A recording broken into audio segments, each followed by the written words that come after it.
memahami perkataan istri Ayub, mengutuki, atau sudah tidak sanggup bertahan. Dalam banyak khotbah Kristen, istri Ayub hampir selalu muncul sebagai contoh yang salah. Dan hampir semua orang mengenal istri Ayub hanya dari satu kalimat, "Kutukilah Allahmu dan matilah." Ia digambarkan sebagai perempuan yang gagal menopang iman suaminya, sosok yang lidahnya lebih berbahaya daripada penderitaan Ayub sendiri. Namanya disebut singkat, kalimatnya dikutip cepat, lalu ia dijadikan peringatan, jangan seperti istri Ayub. Sedikit sekali pengkhotbah berhenti untuk bertanya, dari mana kalimat itu lahir? Atau beban apa yang sedang ia pikul ketika kata-kata itu keluar dari mulutnya? Masalahnya, kita sering membaca kalimat itu tanpa mengambil posisi di tempat ia mengucapkannya. Dalam Ayub 2 ayat 9, teks Ibrani memakai frasa, Barek Elohim Wamut. Kata barak secara harfiah berarti memberkati. Tetapi dalam banyak teks Ibrani kuno, kata ini dipakai sebagai eufemisme untuk mengutuki, khususnya ketika subjeknya adalah Allah. Penulis kitab Ayub memakai bahasa yang halus untuk realitas yang kasar. Namun yang jarang diperhatikan, kalimat itu bukan kalimat khotbah, bukan argumen, bukan ajaran. Itu ratapan, itu jeritan. Duduk di abu yang sama. Ayub duduk di atas abu, istrinya juga. Abu bukan simbol rohani romantis. Dalam budaya Timur Dekat kuno, abu adalah tanda berkabung ekstrim, kehilangan status, dan kehancuran total identitas sosial. Ia bukan hanya kehilangan harta. Ia adalah seorang ibu yang menguburkan 10 anak dalam satu hari. Dalam masyarakat patriarkal kuno, anak bukan sekadar relasi emosional, tetapi juga jaminan masa depan, status sosial, keamanan ekonomi, makna hidup seorang perempuan. 10 peti mati, 1 waktu berkabung, tidak ada ruang pemulihan. Dan sekarang, satu-satunya orang yang tersisa baginya, suaminya, membusuk hidup-hidup.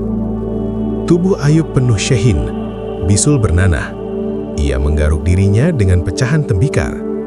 Dalam dunia kuno, penyakit kulit seperti ini sering dianggap tanda kutukan ilahi dan membuat seseorang tidak layak disentuh.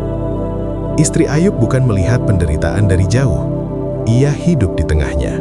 Perkataan yang lahir dari kondisi psikis yang runtuh.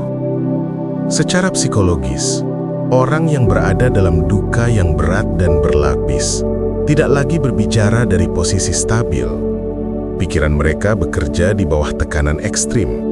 Emosi tidak teratur, daya tahan mental menurun, dan kemampuan memilih kata yang tepat secara moral hampir hilang. Dalam kondisi seperti ini, ucapan yang keluar sering terdengar kasar, berlebihan, bahkan mengejutkan.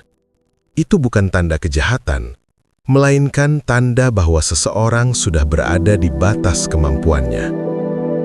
Kalimat "kutukilah Allah dan matilah" tidak lahir dari niat jahat yang dingin atau keinginan untuk merusak iman Ayub. Kalimat itu lahir dari ketidakmampuan untuk terus menyaksikan penderitaan yang tidak berujung. Ini bukan dorongan bunuh diri yang rasional, tetapi ekspresi putus asa dari seseorang yang sudah tidak punya kapasitas emosional untuk menanggung rasa sakit tambahan. Dalam kerangka budaya kuno, kematian sering dipahami sebagai penghentian penderitaan, bukan sekedar kekalahan hidup.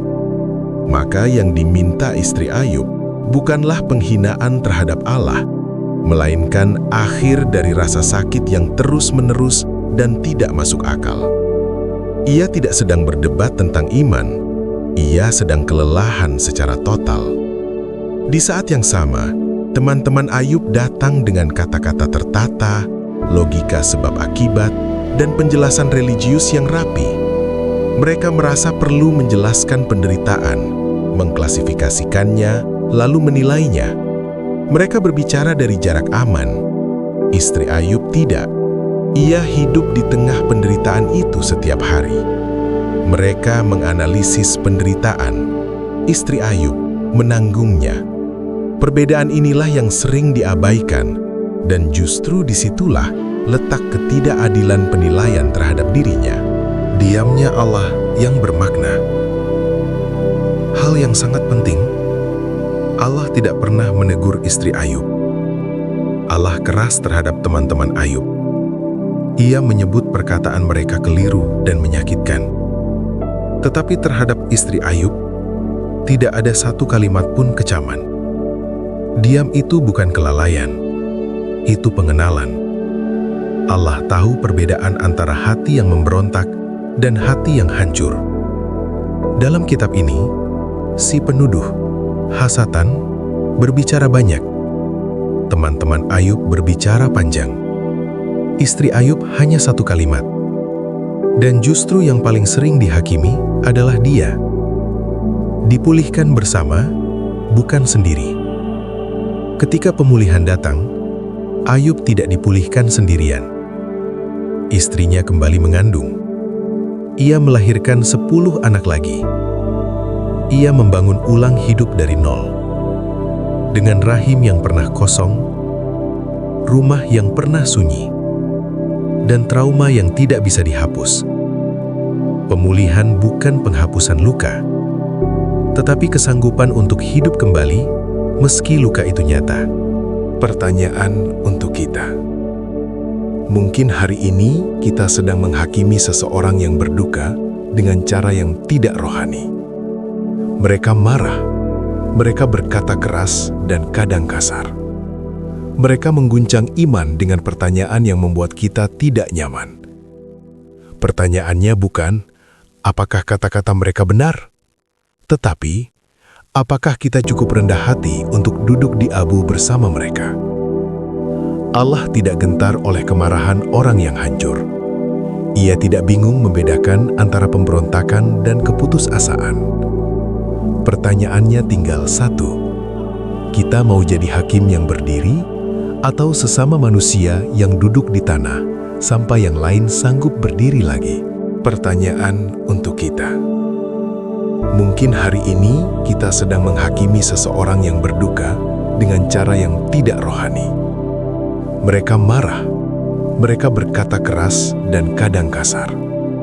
Mereka mengguncang iman dengan pertanyaan yang membuat kita tidak nyaman. Pertanyaannya bukan, apakah kata-kata mereka benar? Tetapi, apakah kita cukup rendah hati untuk duduk di abu bersama mereka? Allah tidak gentar oleh kemarahan orang yang hancur. Ia tidak bingung membedakan antara pemberontakan dan keputusasaan.